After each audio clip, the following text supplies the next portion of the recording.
They say there's a first time for everything. Let's put that to the test. Hello, everybody, and welcome into episode 1 of The Sitch with Grant Mitchell. This is going to be a semi-daily talk show where I talk about the latest headlines in sports, go over some dramatic headlines, maybe play some games, give my thoughts and takes on what's going out there in the world of athletics, and we're just going to move along through this. Now, I don't have a fixed schedule right now. I'm currently trying to work it out. It doesn't help that I'm traveling across the country to go see my mom next week, but we're going to get back here and we're going to establish a real routine and we're going to stick to it. But today's show, we've got a good one. We're going to start it off with a little bit of a banger here because LeBron James last night, Tuesday night, recording this midday Wednesday, Tuesday night, LeBron broke Kareem Abdul-Jabbar's all-time NBA scoring record.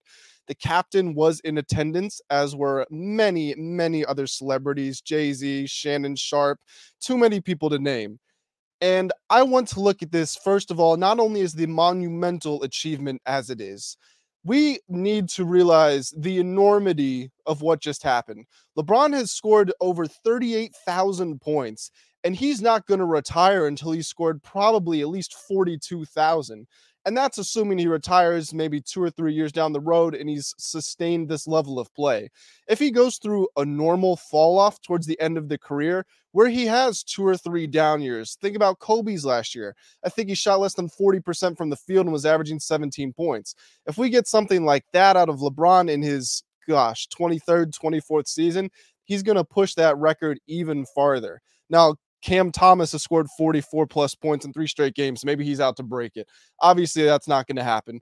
It's going to take a Herculean effort from somebody in the future. People have floated around the idea of Giannis Antetokounmpo because he keeps his body in such good shape like LeBron does. Here's a heads up. Giannis was not that good his first few years in the NBA. He was averaging less than 10 points a game when he first got here. He has no hope. And Giannis is great. I think he's the best player in the world. But he just got too late of a start. Let's look at someone like Luka Doncic. Well, Luka snitched on himself. He said he doesn't want to be playing that long. And as fun as Luka is, he hasn't demonstrated that he has the commitment to his body to be able to last until 38 plus years old. I think by the time he hits 32, 33, he might have a significant fall off. Maybe not because he doesn't totally rely on his athleticism, but he might be more prone to injuries. We can look at a guy like Kevin Durant. This is where it gets fun. So LeBron James, after last night's performance, has 38,390 points. And I'm going to spoil something we're going to talk about later. He's 5th all-time in average points per game. He's over 27. He's just over 27. Let's look down the list at Kevin Durant. Now, Kevin Durant is 4th on the all-time average list. He is 27.3 to LeBron's 27.2. But if we look at total points, Kevin Durant is at 26,684. That means he is almost 12,000 points behind LeBron. You know what 12,000 is? That's almost a third of LeBron's total. And they're not totally dissimilar in age. Kevin Durant is 34. LeBron is 38, just turned 38. It's remarkable to think about what this guy is doing and just how long you have to have dominated the league to get to the point that he's at. Now that that's out of the way, I want to dive into a conversation that has befuddled and puzzled many NBA minds around the league. To me, for very little reason. It's hard for me to understand. And this, of course, is LeBron James a scorer first and foremost, or is he the greatest scorer ever? Now, Kevin Durant, who I was just talking about, came out and said that he never bought into the hype that the moniker that LeBron was a pass-first guy who could then score, or he wasn't a passer that could score. I think he is still a pass-first guy. But he basically said, LeBron's a scorer and everybody needs to recognize him as such. But you can talk to other media members, you can talk to other fans, basketball historians, and they'll say there's absolutely no way LeBron stacks up amongst the all-time greats. Now, most people are going to put Michael Jordan at number 1, but you can look at so many other people in this list. Kobe Bryant. If you want to look at big man, look at someone like Dirk Nowitzki. If you want to look at somebody who was just about buckets, look at someone like Allen Iverson. LeBron is better than all of these guys at scoring the basketball. I hate to say it. The only player who I can see a real argument against it is Michael Jordan. And what a surprise. Those two are locked neck and neck for the greatest of all time title as well. But let's go back to that all-time points per game list that I was just talking about. Michael Jordan is number one in all-time points per game at 30.1. He's just ahead of Wilt Chamberlain, who is also 30.1. You have to go an extra decimal place over to decide that. Now, Michael Jordan completely revolutionized the game of basketball, not necessarily so much in terms of play style, but he had otherworldly athleticism and he globalized the NBA as a sport. He brought a lot more people and a lot more attention to it. Wilt Chamberlain was just an athletic mismatch. This is a guy that was running 49 seconds for the 400 meter when he ran track at Kansas. This is a guy who supposedly has a 50-inch vertical leap. And if that's true, that would be the highest in NBA history. He was playing against a bunch of, I hate to say it, a bunch of players who, let's say, had other jobs as well. And those who had full-time jobs in the NBA, they just weren't as skilled, they weren't as talented, they weren't as gifted as Wilt. It wasn't even fair. And Wilt was also averaging 46 minutes a night. The next highest on this list is our guy in third place, Elgin Baylor, who averaged 40 minutes per night. Now, there's a great fall off between Jordan, Wilt, and then Elgin Baylor. He's down at 27.4, which slides right into Kevin Durant, 27.3, LeBron James, 27.2. So those are the top five out there automatically. Some of those other guys I mentioned, let's go down this list. Kobe Bryant, 25 points per game. Karl Malone, another guy who prided himself on longevity, and I believe is third place in the all-time scoring list. He's at 25 points per game. Okay, how about maybe the greatest isolation scorer in the history of basketball? James Harden, 24.8 points per game. Okay, how about Kareem Abdul-Jabbar, the guy who just had the scoring record until less than 12 hours ago? Oh, yeah, he's at 24.6 points per game. Steph Curry, the greatest three-point shooter ever. Now, I don't know if you guys are good at math, but 3 points are worth more than 2. In fact, they're worth 150% of 2. So surely the guy who's making more threes, more shots of more value than anybody in NBA history has to be high up this list, right? He is. He's 17th, but he's at 24.5 points per game. So we need to look at LeBron's achievement on the all-time scoring list, not just as an accomplishment of longevity, because that's not what it is. He's not crawling over the line, getting 10 points in the final seasons. He's still legitimately averaging and boosting his scoring average, which is the 5th best in NBA history. And when I want to go back to this topic of what do we think of when we hear the term scorer? We think of Kevin Durant, someone who's smooth from every level of the court, someone who looks like they never have a bad shot. Kevin Durant, you got to keep in mind, he's 7 feet tall as well. He can be heavily contested with 2-3 players in his face, and it doesn't matter. It's not a bad shot because he can just rise up and shoot over them. He has that Larry Bird sort of shot style where it's almost unblockable because of where it's released from, except he's taller, more athletic, and he releases the ball higher in his jump shot. Larry Bird shot it from behind his head. And Kevin Durant is averaging less than 0.1 more points per game than LeBron is. And I don't want to be a dead horse, but Kevin Durant came into the league as a more refined scorer than LeBron did. LeBron was averaging 21 on 41% as a rookie. I don't know Durant's exact numbers, but coming out of Texas, it was a foregone conclusion that this guy was going to win a scoring title. And it didn't take him long to do that, and it didn't take him long to win an MVP. So that's one thing. Let's go look at the numbers on the shooting percentages. If we're going to call Michael Jordan the greatest scorer of all time, again, there's a valid argument to that. He's one of the people that it's hardest to disprove. But if we look at career field goal percentage, Jordan's shot 49.7%. Now, that's outstanding for a shooting guard. It really is. But LeBron's better. He's at 50.5%. What about Durant? He's better than Jordan, believe it or not. Even though he's 7 feet tall, he's not supposed to be able to be on the move and pull up and shoot off the dribble like he does. He's at 49.8. That's worse than LeBron. Elgin Baylor, the guy who dominated his era, 27.4 points per game, 3rd all-time on the list. He only shot 43% from the field. The only player in the top 5 with a better field goal percentage than LeBron is Wilt Chamberlain. And aside from Bill Russell, again, the physical mismatch was just beyond belief. It wasn't even fair almost. Now, I don't like saying that, or rather, I don't want to take away from what Wilt did because he dominated everybody in front of him. He can't go to a lab and handpick a genetic freak to go against. But the facts are the facts. It was just an unfair mismatch. I mean, looking at the rest of the top scorers list, the only other guy who has a better field goal percentage than LeBron in the top 10 is George Gervin. Now, George Gervin was an outstanding scorer too, 26.2 points per game, but nobody ever thinks of George Gervin as the greatest scorer in NBA history, except for maybe Spurs fans or, some of my older listeners, maybe in the 50s, 60-year-old range. Aside from that, there's just such a disservice being done to LeBron's legacy as a scorer. And now let's compare him to other great scorers of his era. Someone like Carmelo Anthony. He is averaging way more points than Carmelo Anthony. Way more points than Carmelo Anthony. Do you have a guess of what Carmelo's is?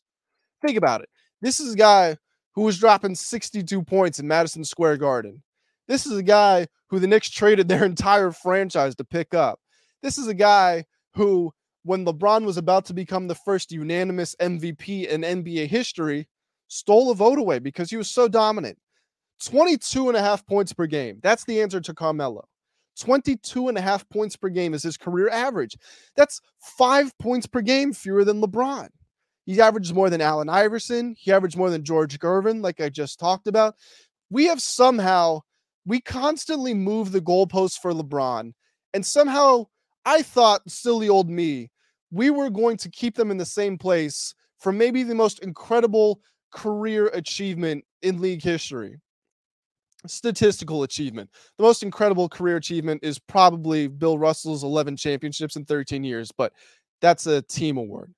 Back to statistical individual awards. Nobody thought Kareem's record was going to be broken. And what have we done? We've turned LeBron's sustained dominance, his longevity, into a flaw. We have made it a case that he's just been so good for so long that somehow it proves that he will never be better as a scorer than someone like Michael Jordan, someone like Kobe Bryant, someone like Kevin Durant. It's just silly. It's just preposterous. Speaking of Kevin Durant, the Brooklyn Nets, one of Durant's former teammates, Kyrie Irving. The Nets just traded Kyrie to the Dallas Mavericks a couple of days ago. The deal was just recently finalized. It sees Kyrie Irving and Markieff Morris going to the Mavericks in exchange for Dorian Finney-Smith, some picks, I believe, don't know them off the top of my head, and Spencer Dinwiddie. Now, Dinwiddie had a career year in Brooklyn the last time he was there, and he's not really going to be robbed of the ball a whole lot because that's just not how the current style they have or how Kevin Durant plays. And Kevin Durant famously said he doesn't feel like he has to be a leader of a team. He just has to be the best basketball player he can be. And what he is as a basketball player is non-ball dominant. So Dinwiddie's going to fit in. Dorian Finney-Smith is going to go over, and I would start him. I think he's better than Royce O'Neal. Maybe they find a way to get both of them on the floor. Maybe they bring Finney-Smith off the bench. I'm not quite sure how it's going to work, but he's a reliable three-point shooter. Maybe not in the dire playoff moments, but he did have some really nice spurts over the last playoff run in Dallas. And he's a guy who is an extremely adept and versatile defender. He's going to bring a lot to this Brooklyn team. And I want to talk about what this trade means for Kevin Durant, because supposedly a lot of teams they have paused all of their potential trades ahead of the next Thursday deadline, or this Thursday deadline, excuse me, because they're waiting to hear what is going to happen with Kevin Durant. If I'm Kevin Durant, I'm staying in Brooklyn. The reason that I left Golden State was because I felt like I wasn't getting the credit I deserved for being an integral member of the 76ers, of the Golden State Warriors, team. So I go to Brooklyn. I get James Harden to come to town. Kyrie Irving actually picked where we were going, and I just decided to tag along. And in the 4 years that I've been there, granted, one of them was out with an Achilles injury, we've been to the playoffs all 4 times, but we've only made it past the first round once. And in that one time we did make it past, we lost in the second round. Last year, we got swept in the first round. I can't stress enough how damaging that is for a legacy of a player who self-admittedly is not a leader and whose championship rings were, as Charles Barkley said, because he wasn't the bus driver. He was riding along the coattails of Steph Curry and that system that was in place for Golden State. If you're Kevin Durant, You have a legitimate opportunity. There are good players on this team. Jacques Vaughn has proven himself to be a very good head coach. Now, I was saying all throughout the Steve Nash tenure, pretty much with it since a month into it, that he needed to be fired and he was not a good coach. He was a bottom 10 coach at the very best. I was met with a lot of pushback for that. I think that I've been vindicated in what ensued. Jacques Vaughn's doing well. Nick Claxton is a nice role player. He's a nice starter, as a matter of fact. He's a defensive player of the year candidate, having one of the best years or the best year of his career. Spencer Dinwiddie, I just talked about it. He's a guy who can give you 18 to 20, 5 to 6 assists a night. Dorian Finney-Smith, knockdown shooter, versatile defender. Royce O'Neal, the exact same. Patty Mills, an experienced championship-winning veteran who can come off the bench with some shooting. Joe Harris and Yuta Watanabe, two snipers. Looking at this team, do you think Luka Doncic, and this is funny because obviously the Mavericks just traded with the Nets, do you think Luka Doncic wouldn't swap his current roster for this Nets team? Do you think LeBron James would not swap his current roster for this team? And yes, we can take Durant out of it. I'm saying LeBron would send Anthony Davis and whoever else they wanted, Patrick Beverley, Austin Reeves, whatever, for the Nets role players. Do you think Giannis Antetokounmpo with this team would not be a viable championship contender? So why are we allowing Kevin Durant the opportunity to bail out of this with no real sort of pushback? It just doesn't make sense to me.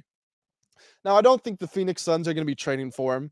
One team that was thrown around as a possibility was the Boston Celtics. But I've got to be honest here. If I'm Boston, I'm not totally sold on making this deal. The package would likely be Jaylen Brown, a role player, maybe some draft compensation for Kevin Durant, and I haven't punched it into the trade calculator. I don't know how the finances would break down. I'll know who would meet the salary cap and if other players would need to be included, but they would just be fillers. There's not a guarantee they would make the Celtics rotation, right? Jaylen Brown is being criminally underrated. Now, when I filled out my All-Star ballot, I had him in my starting lineup for the Eastern Conference. He's giving you 27 points and 7.1 rebounds per night on 49% from the field. Again, let's just go back to what we were just talking about. Jordan, Durant, some of the best scorers in NBA history, they averaged 49% for a career. I feel like there's this image of Jaylen Brown as being this clunky guy who isn't the most efficient player in the world, and he's very streaky. And he is streaky. I don't want to take that away because that is valid. But he's not some black hole that just throws the ball up and hopes it goes in. Like, he's not shooting 42%, 41% like someone like Russell Westbrook on the Lakers is. He's also a capable 80% free throw shooter. He didn't have the greatest playoffs or NBA finals against the Warriors. He was exposed to a certain extent. And so if you're thinking we bring Durant in and those flaws don't necessarily reveal themselves, and also we know Durant's going to be more steady when Tatum is struggling because Tatum was bad too, then okay, I get that. But Brown and Tatum, in my eyes, will have matured an awful lot from being in those finals. And this is the best that they've looked in their entire careers. I just don't understand why we were so ready to split them up when it wasn't working and they weren't becoming the best versions of themselves. They become the best version of themselves, and now we still want to kick one of them out. And it's not just Jaylen Brown. The Boston Celtics, if they're going to make this trade, they're going to have to throw in another piece. So it's going to be a Robert Williams. I don't think they would trade Malcolm Brogdon. I think he's too indispensable to the team. But it might be someone like Derek White, Grant Williams, Sam Hauser. You could afford to lose. But the point is you're losing another one of your capable role players. And the Celtics' strength is depth. So maybe you're thinking to yourself, we can afford to lose it.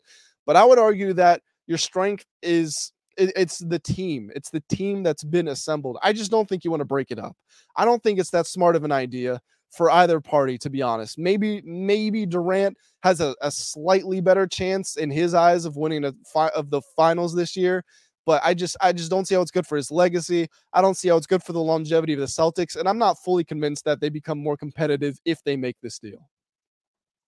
Let's switch it over to the gridiron because I don't know if you've heard, but we have a pretty important football game that's going down this weekend. Super Bowl Sunday between the Kansas City Chiefs and the Philadelphia Eagles. And we can start just with a very basic breakdown. The Chiefs and the Eagles tied for the most points scored per game in the NFL this season. They were both over 28 per game. Jalen Hurts and Patrick Mahomes are going to finish 1 and 2 in MVP voting. The Eagles had the most sacks in the league and gave up the fewest passing yards per game. The Chiefs had one of the better run defenses, but their passing defense is pretty terrible, and they gave up the most passing touchdowns in the league. You can break it down however you want. Overall, if every position group had equal importance, if we were to weight everything at X amount and everything equaled each other, you would say the Eagles are the better team. It's just the reality of the situation.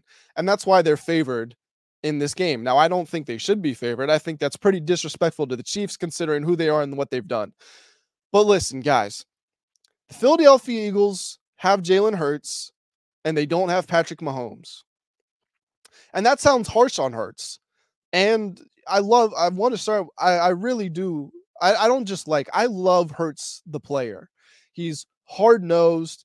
He's quiet. He has this humble confidence that doesn't cross over to swagger and arrogance like a Burrow and Mahomes does. It's just very reserved. It's infectious. It rubs off on his teammates. You can see how they respond to this guy. He's willing to play through injuries. He can throw it. He can run it. He's a model citizen. He came in with lower expectations, and of course, he had some problems in college. So you know that his ego isn't there. He's great. He's wonderful to root for. However, Hurts has been awful in the postseason, and this is in the professional and collegiate ranks. In his postseason career, college and pro, where he started the game, he's averaging 174 passing yards per game. Is that good? Is 174 passing yards per game in do or die moments good? Okay, how about this? Jalen Hurts, he doesn't need to throw the ball to be successful. Sure, you might be right, okay? He has a 50% completion rate. 50%. In his college career in the postseason, he only had 1 interception, but he had 6 touchdowns in 5 games. That's beyond pedestrian for a guy who is leading the favorites into the Super Bowl, by the way, as the odds-on favorite to win Super Bowl MVP. I just think the public and the odds makers, I don't know if the odds makers are influencing the public or the public is influencing the odds makers, but everybody has this all wrong. The Eagles could very well win this game. I don't want to take that away as a possibility. That's not what I'm saying. This isn't a forecast of what to come. This is an objective review of what we know.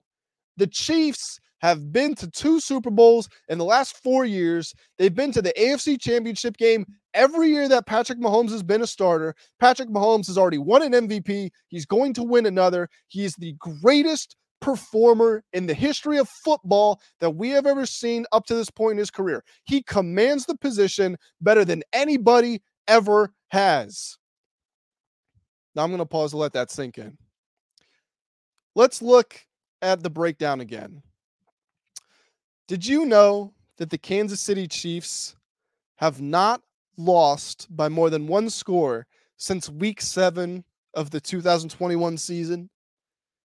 So the Eagles aren't going to blow them out. Nobody should get that idea in their head. And I said earlier that the Chiefs had one of the best rush defenses in the league. I think they gave up the 7th fewest rushing yards per game. That is true. It is true. But they also faced the 6th fewest rushing attempts of any defense. You know why? Their passing defense was just so terrible that nobody even bothered to run the ball against them. So we have a very clear game plan, or at least what the game plan should be for the Eagles. They need to run the ball early. They need to run the ball often. They need to control the clock, and they need to keep Mahomes off the field.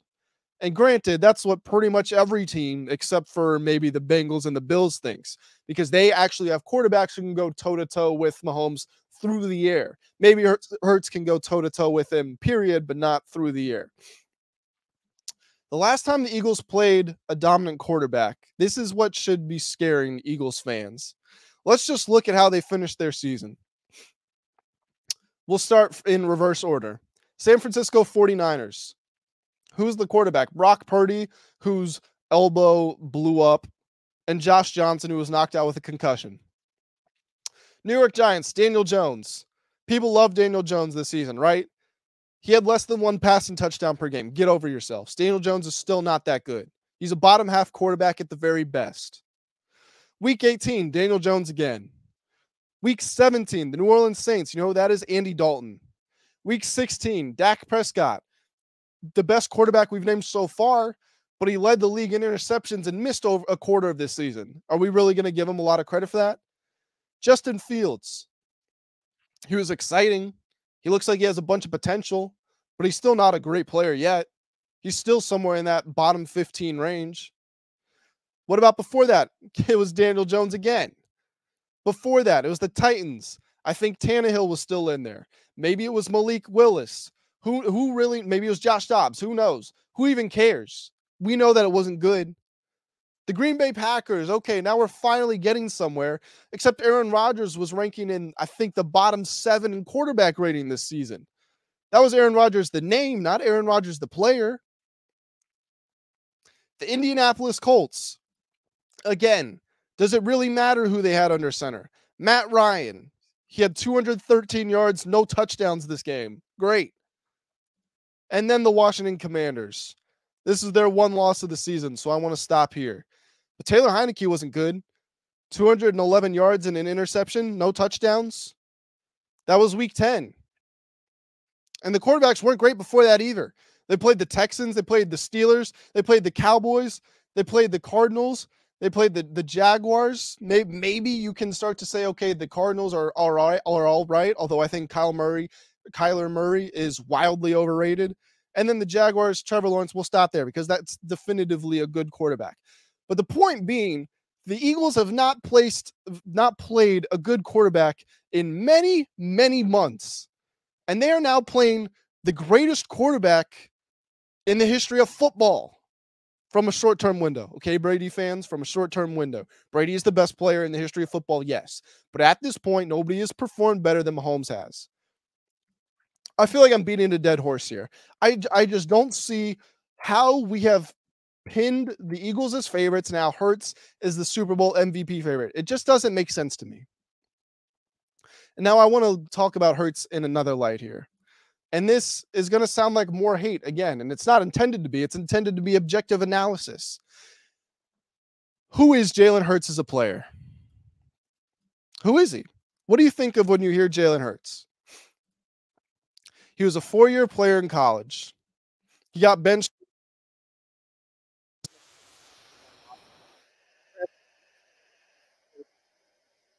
As we all know.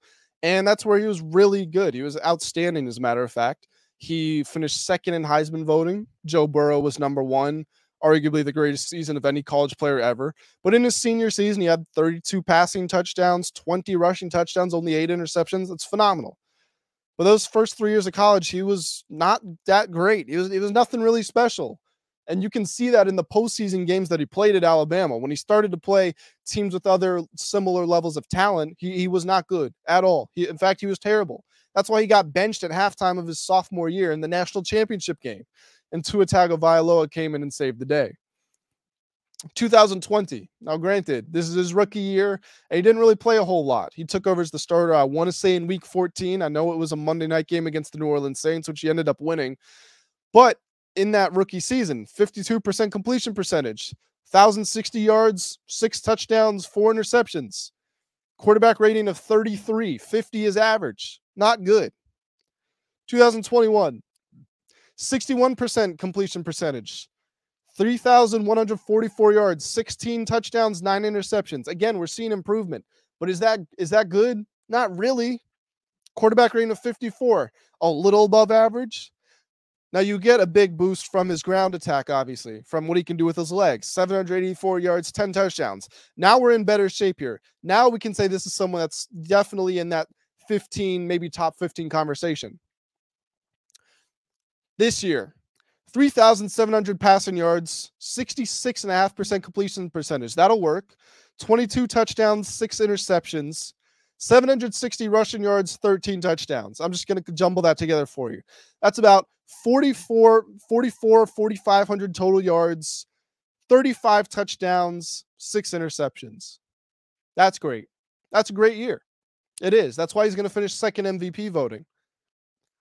Now keep those numbers fresh in your head because I want to compare them to something for you. 3,700 yards, 33 touchdowns, 9 interceptions, 67 quarterback rating. That includes 1,000 yards on the ground. Is what Jalen Hurts just did better than that? No, it's not.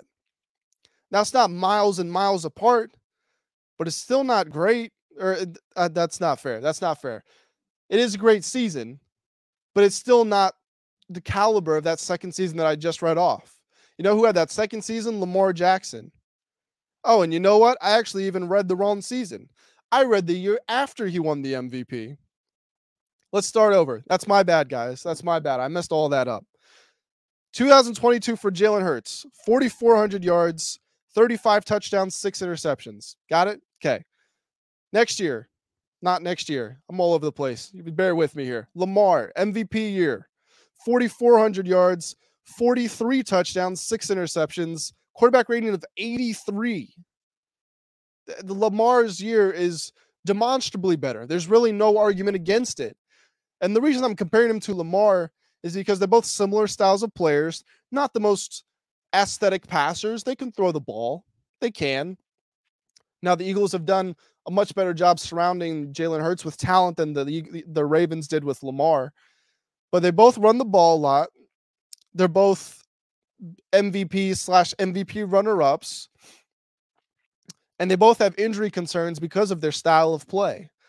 And now I know people love to say, well, what about someone like Josh Allen? You know, he's a bigger, strong-arm guy that is also an injury concern that people don't talk about. Josh Allen is 6'5", 250 pounds, and he does a lot of dumb stuff. So he's probably going to get himself injured too. I mean, he injured his elbow this year. Like, don't take him out of the equation. I'm not someone in that camp of we're just going to compare players who run the ball really well and somehow that makes them a danger. No, that's not necessarily the case. It's just they put themselves more in harm's way. And the reason I'm comparing him to Lamar in the first place is the Ravens aren't going to pay Lamar. That much has become clear. But they're reportedly $100 million apart in guaranteed money in their contract negotiations.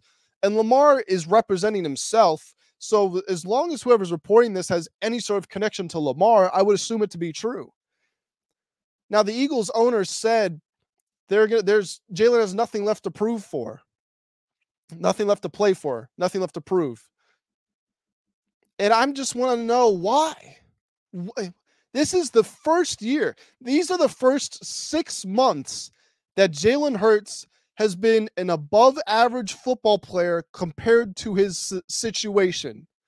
Yes, his season numbers look great at Alabama for those first 2 years. But again, you look at those playoff numbers, they are terrible. They're not even bad. They're not mediocre. They're not okay. They're definitely not good. They're terrible. Jalen Hurts, again, compared to the level of expectations and the level of the people around him, has been above average for 6 months. Do you know what the going rate of a quarterback is? It's over $200 million.